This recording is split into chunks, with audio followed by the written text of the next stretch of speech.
Warning, this video will contain spoilers for episode 3 on the 3 Delirium YouTube channel.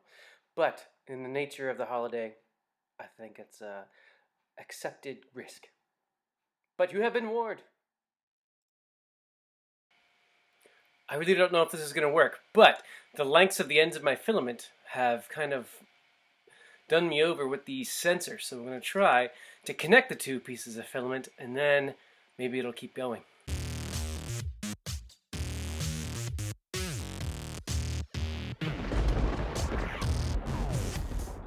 Hello, welcome back to 3 Delirium. Happy Halloween 2020, and I figured we'd do something a little Halloween related for the holiday. So, I have only this much left of the demo filament that came with my Prusa Mini. Let's see how much exactly we have here. I have my tape measure, and we'll just go right down to the end. I have just about exactly 265 centimeters.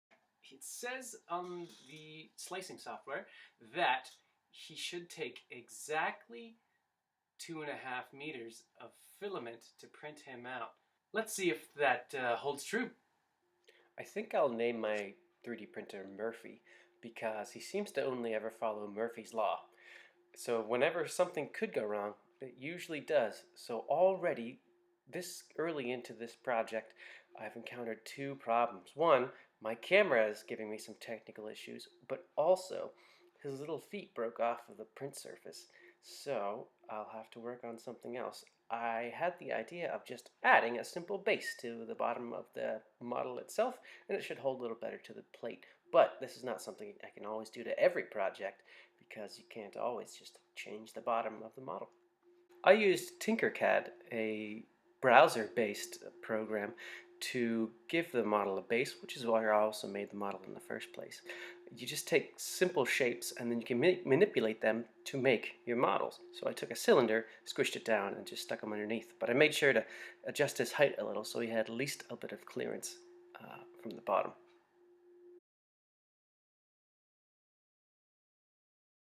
Something else that will be working against me is the need for support material.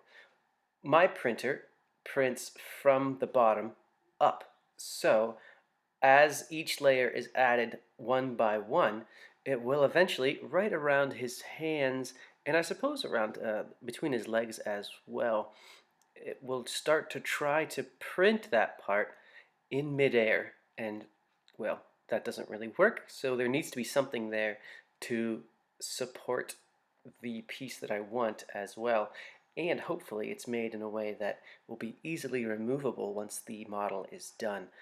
But sadly, all of that extra material will be needed, reducing the amount that I actually have to work with. So hopefully all of it can come together to still be usable with the amount of filament that I have left.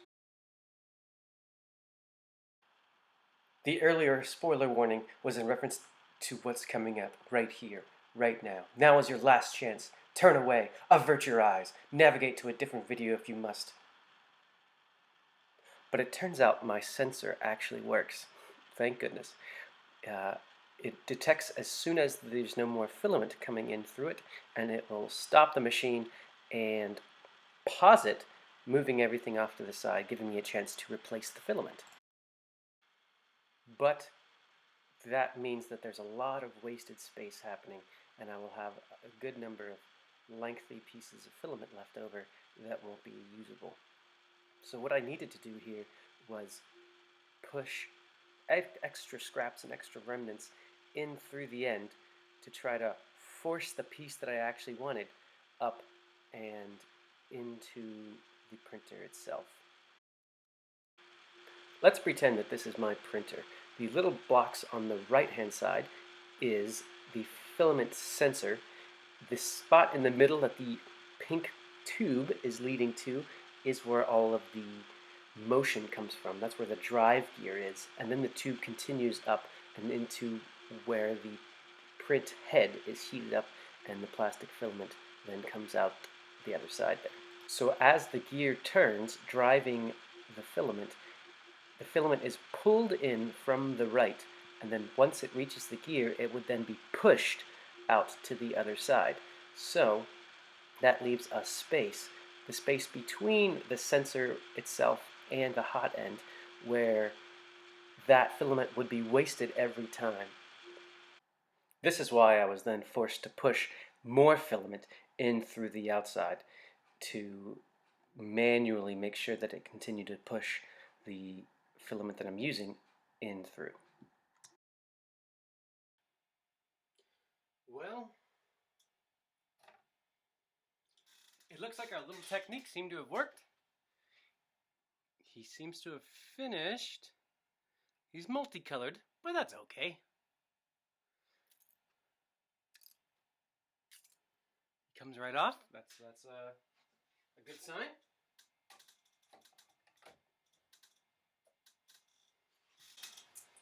He has quite a bit of support material,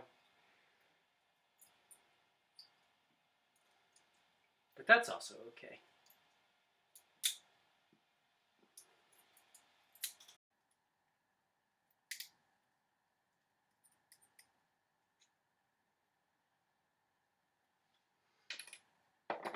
Excellent.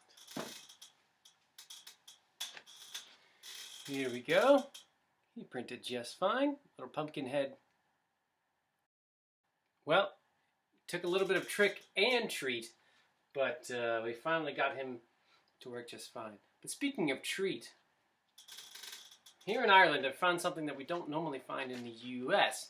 And it's boxes of individual little, like less than your pinky size pieces of chocolate. Sometimes they're called roses, but sometimes they're also called celebrations. I think they are perfect for trick-or-treaters because then you're giving kids less candy, which is also more for yourself as well.